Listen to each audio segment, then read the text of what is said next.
Mhm. Alors, parlons de Cypher Z.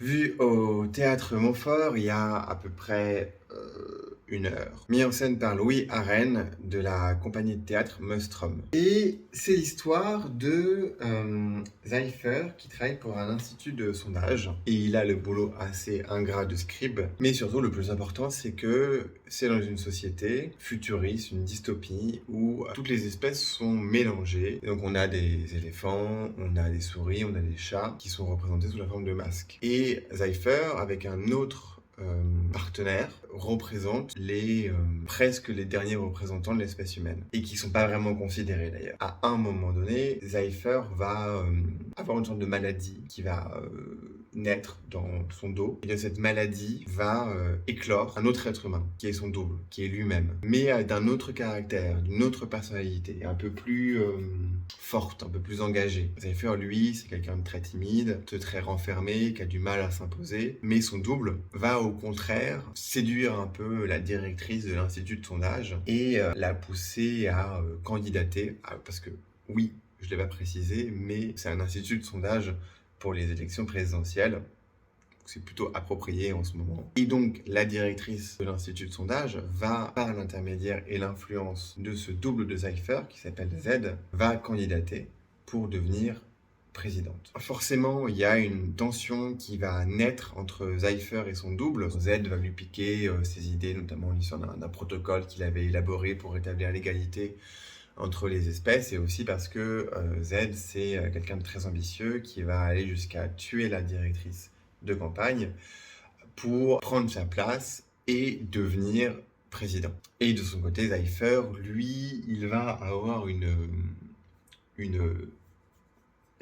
une histoire d'amour un peu sorti de nulle part avec un robot. C'est un peu caricatural dit comme ça, mais il va avoir son propre chemin qui va l'amener à essayer de trouver qui il est et à ne refaire qu'un avec Z. Donc ça, c'était pour l'histoire. Alors, le spectacle vaut le coup d'être vu pour sa scénographie. Très clairement, sa scénographie est majestueuse et elle est extrêmement riche. Au départ, je pensais qu'elle serait... Au départ, il y avait 2 grands blocs et ça me paraissait très simple et très efficace. Et je m'étais dit, waouh, mais ça va être super, etc. Et en fait, pas du tout.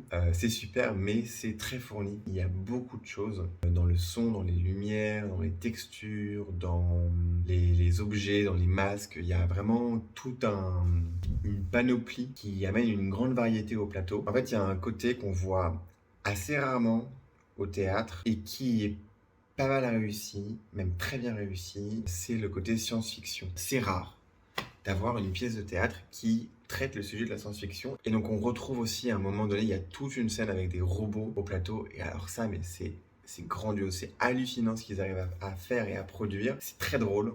Il faut souligner que le spectacle est très drôle et en même temps très clair. C'est quelque chose qui m'a marqué d'entrée de jeu. On comprend très bien qui sont les personnages, on comprend très bien les enjeux, on comprend très bien l'histoire, on sait très bien où ça va. Il y a aussi plusieurs fils narratifs qui se superposent dans l'histoire. Il y a la ligne principale qui est celle de Cypher et de son double, et l'ascension de Z et la descente de Cypher, même la descente qui est très visuelle, parce qu'à un moment donné, il va rentrer dans des toilettes et il va tomber dans des égouts où justement se trouvent tous les robots. Mais il y a aussi, justement, en parlant des robots, il y a toute une enquête policière qui est menée par un chien policier qui va essayer de comprendre pourquoi est-ce que les robots fuient. Tu saisis aussi leur histoire parce qu'ils n'arrivent pas à mourir en fait. Ils sont coincés dans une éternité mécanique, avides de boulons d'ailleurs, c'est un peu leur drogue. À un moment, il y a un des robots qui est au téléphone avec Dieu et qui lui reproche d'avoir mal, mal fait son job et de les empêcher de mourir. Bref, tout ça pour dire aussi, et pour conclure, visuellement, et je le répète,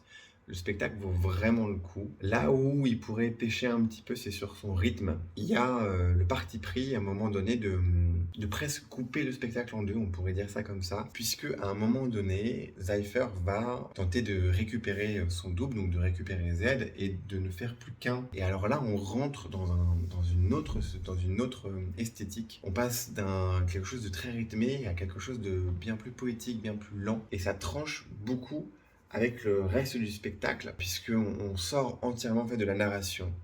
Tout d'un coup, l'histoire est terminée et on ne voit que l'intérieur du personnage qui est en train de lutter contre lui-même. Donc pourquoi pas au fond, mais ça crée vraiment un rythme très différent et ça peut durer un petit peu. Il n'empêche que ça reste un très bon spectacle que je vous conseille d'aller voir. Ça va jouer encore pendant quelques jours et j'imagine qu'ils vont avoir une tournée en France. Bref, soutenez la chaîne en vous abonnant et allez au théâtre, c'est important.